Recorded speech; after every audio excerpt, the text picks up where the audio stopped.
Hi friends, அஸ்ஸலாமு அலைக்கும். Welcome to Shifa's kitchen. நம்ம இன்னைக்கு என்ன பார்க்க போறோம்னா, சாக்லேட் கேக் எப்படி செய்யறதுன்னு தான் பார்க்க போறோம். நம்ம வந்து ஓவன் இல்லாம நம்ம வீட்ல இருக்க பேனை வச்சு எப்படி ஈஸி மெத்தட்ல ரொம்ப ஃப்ளஃபியா கேக் செய்யலாம்னு பார்க்கலாம். வாங்க வீடியோக்குள்ள போலாம். மாவு வந்து நான் வந்து 3/4 கப் எடுத்திருக்கேன். அதையும் அதில் சேர்த்து கொஞ்சம் ஜலிச்சிக்கலாம். பூச்சி எதுனா இருந்தால் இதுவாக இருக்கும். க்ளீன் பண்ணிக்கலாம். அதை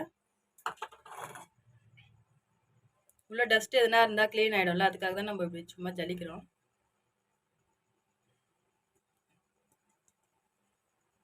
இந்த கட்டி கட்டியாக இருக்கிறத நம்ம போட்டுடலாம். கொக்கோ பவுடர் வந்து 2 ஸ்பூன் எடுத்திருக்கேன். இதையும் அதில் போட்டு ஜலிச்சிக்கலாம். நம்ம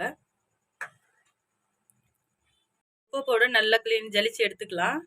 அதுலேயே ஏதாச்சும் இருக்கும் தூசி அந்த மாதிரி, அதனால் அதையும் க்ளீன் பண்ணி எடுத்துக்கலாம்.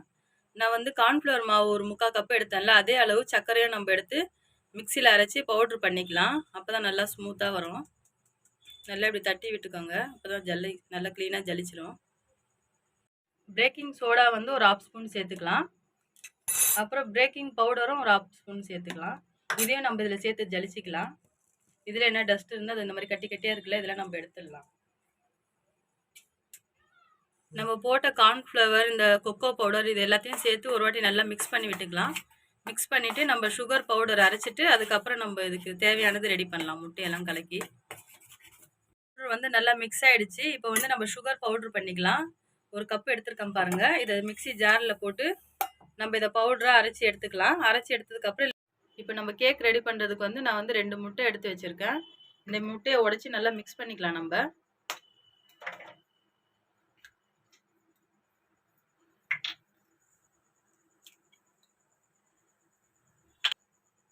வெண்ணிலா எசன்ஸ் வந்து 1 ஸ்பூன் எடுத்திருக்கேன். இதே அதில் ஊற்றிடலாம்.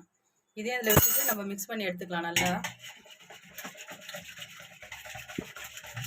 நல்லா இந்த பீட்ரு வச்சு நல்லா அடிச்சுக்கலாம். முட்டை நல்லா இதுவாக வரைக்கும். முட்டை நல்லா நம்ம கலக்கி வச்சுட்டோம். இப்போ வந்து நம்ம சுகர் வந்து பவுட்ரு பண்ணி வச்சுருக்கோம்ல, அதை வந்து கொஞ்சம் கொஞ்சமாக சேர்த்து மிக்ஸ் பண்ணலாம். ஒரே டைமில் மொத்தமாக போட்டு மிக்ஸ் பண்ண முடியாது, அதனால் கொஞ்சம் கொஞ்சமாக போட்டு மிக்ஸ் பண்ணிக்கலாம். நம்ம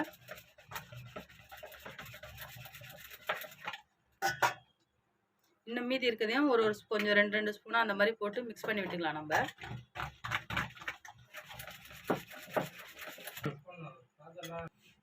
நம்ம வந்து சுகர்லாம் போட்டு நல்லா மிக்ஸ் பண்ணிட்டு வந்தோம் பாருங்கள். ஃபுல் இருக்க சுகர் ஃபுல்லாகவே இப்போ வந்து நம்ம மிக்ஸ் பண்ணி வச்சுருக்க இந்த பவுடரை, இந்த மாவை போட்டு பொறுமையாக நம்ம மிக்ஸ் பண்ணி விட்டுப்போம். இந்த மாவையும் அதே மாதிரி சுகர் மாதிரியே கொஞ்சம் கொஞ்சமாக போட்டு மிக்ஸ் பண்ணிக்கலாம். இதுவும் போட்டு அப்படியே நம்ம கண்டபடி கலக்கக்கூடாது. பொறுமையாக ஒரே சைடாக போட்டு மிக்ஸ் பண்ணிக்கணும். கொஞ்சம் கொஞ்சமாக போட்டு இதுவும் மிக்ஸ் பண்ணிக்கலாம். நம்ம மாவையும் மெல்ட் ஆகிடுச்சு பாருங்கள். அதே மாதிரி இருக்கிற மீதியும் கொஞ்சம் கொஞ்சமாக அதே மாதிரி ஆட் பண்ணி மிக்ஸ் பண்ணி விட்டுக்கலாம். நம்ம கார்ன்ஃப்ளவர் மாவும் கொஞ்சம் போட்டு கலக்கியிருக்கோம். இந்த சமயத்தில் நான் 2 ஸ்பூன் ஆயில் எடுத்திருக்கேன். கோல்டு வின்னர் தான் சேர்த்துக்கிறேன். நான் எந்த எண்ணெய்னாலும் சேர்த்துக்கலாம், பாம் ஆயில் தவிர. இதையும் சேர்த்துட்டு பொறுமையாக நம்ம மிக்ஸ் பண்ணி விட்டுக்கலாம். ஆயிலையும் சேர்த்துட்டு மிக்ஸ் பண்ணி விட்டுட்டோம். இப்போ வந்து காய்ச்சி ஆற வச்சிருக்க பால் வந்து ஒரு 1/2 கப் எடுத்திருக்கேன். அதையும் இதில் கொஞ்சம் கொஞ்சமாக சேர்த்து மிக்ஸ் பண்ணி விட்டுக்கலாம். இதையும் மிக்ஸ் பண்ணிவிட்டு மீதி கொஞ்சம் மாவு இருக்குது, அதையும் சேர்த்து இதிலே மிக்ஸ் பண்ணிடலாம். அவ்வளோதான், இதை மிக்ஸ் பண்ணிட்டோம். இப்போ மிச்சம் இருக்கிற மாவையும் இதிலே சேர்த்து மிக்ஸ் பண்ணி விட்டுக்கலாம். இந்த மாதிரி பொறுமையாகவே மிக்ஸ் பண்ணிப்போம். அப்போ தான் கேக் நல்லா ஸ்மூத்தாக வரும்.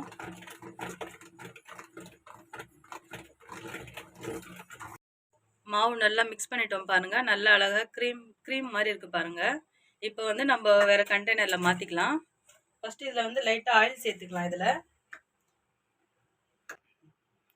நம்ம இதில் வந்து லைட்டாக எண்ணெய் போட்டுக்கலாம். எண்ணெய் போட்டு நல்லா மிக்ஸ் பண்ணி தடவி விட்டுடலாம். இந்த இது பாத்திரம் ஃபுல்லாக பண்ணுற மாதிரி. அப்போ தான் வந்து கேக் வந்து ஒட்டாமல் வரும். இந்த ஆயில் போட்டு தடவி விட்டுட்டு லைட்டாக மைதா மாவு எடுத்து வச்சுருக்கோம். அதையும் வந்து இதிலே லைட்டாக அப்படியே தூவி விட்டுடலாம். அப்போ தான் வந்து கேக் வந்து ஒட்டாமல் விடும். என்கிட்ட பட்டர் ஷீட் இல்லை, அதனால் நான் இந்த மாதிரி பண்ணுறேன். நீங்கள் பட்டர் ஷீட் இருந்தால் அதை கூட நீங்கள் யூஸ் பண்ணிக்கலாம். இப்படி நல்லா மாவு தூவி விட்டுட்டு நம்ம மிக்ஸ் பண்ணி வச்சுருக்க மாவு வந்து இதில் போட்டு எடுத்துக்கலாம். இப்போ இந்த கிண்ணத்தில் நம்ம மாற்றிக்கலாம். மிக்ஸ் பண்ணி வச்சுருக்க மாவை எவ்வளோ அழகாக வருது பாருங்கள், க்ரீம் மாதிரி. இதை நல்லா மிக்ஸ் பண்ணி விட்டுட்டு இதை போட்டுட்டு நல்லா ஒரு வாட்டி தட்டி விட்டுக்கலாம், பபுள்ஸ்லாம் எதுவும் இல்லாமல். அப்போ தான் நல்லா அழகாக இருக்கும் கேக்கு.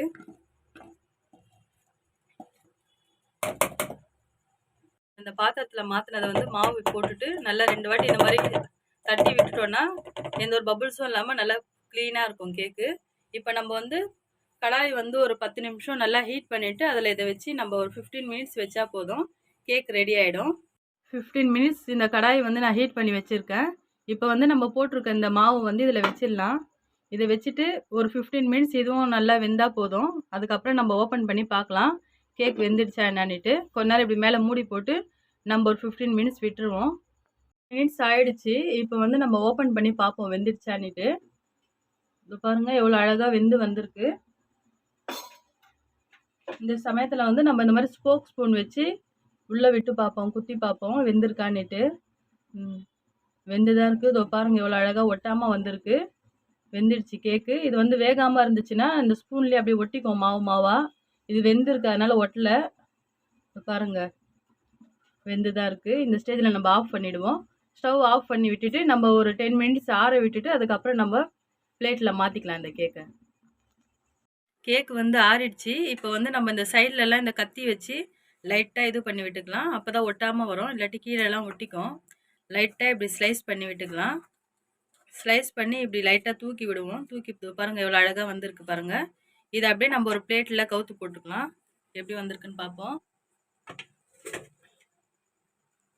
இதோ பாருங்கள் எவ்வளோ அழகாக வந்திருக்கு கேக்கு. சாக்லேட் கேக்கு சூப்பராக இருக்குது பாருங்கள். அப்படியே ஸ்மூத்தாகவும் சாஃப்டாகவும் இருக்குது பாருங்கள் ஃப்ரெண்ட்ஸ். கேக் எவ்வளோ அழகாக வெந்து வந்திருக்கு பாருங்கள். நல்லா சாக்லேட் கேக்கு ரொம்ப சாஃப்டாக நல்லா இருக்குது. நான் வந்து டிஷ்யூ பேப்பர்லாம் யூஸ் பண்ணவே இல்லை. அப்படி இருந்தும் எவ்வளோ அழகாக வந்திருக்கு பாருங்கள் ஒட்டாமல். இப்போ நம்ம வந்து இதை வந்து கட் பண்ணி பார்க்கலாம் எவ்வளோ வந்திருக்குன்ட்டு. பாருங்கள் கட் பண்ணும்போது எவ்வளோ ஸ்மூத்தாக இருக்குது, ஸ்பாஞ்ச் மாதிரி.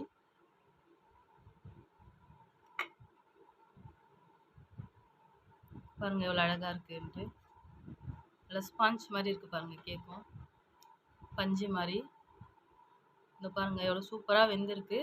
நல்லா ஸ்மூத்தாகவும் இருக்குது பாருங்கள், ஸ்பாஞ்ச் மாதிரி. இந்த வீடியோ உங்களுக்கு பிடிச்சிருந்தா நீங்களும் வீட்டில் செஞ்சு பாருங்கள். செஞ்சு பசங்களுக்கும் கொடுங்க கேக்கு. இந்த வீடியோ உங்களுக்கு பிடிச்சிருந்தா லைக் பண்ணுங்கள், ஷேர் பண்ணுங்கள், மறக்காமல் சப்ஸ்கிரைப் பண்ணிவிடுங்க. Okay bye.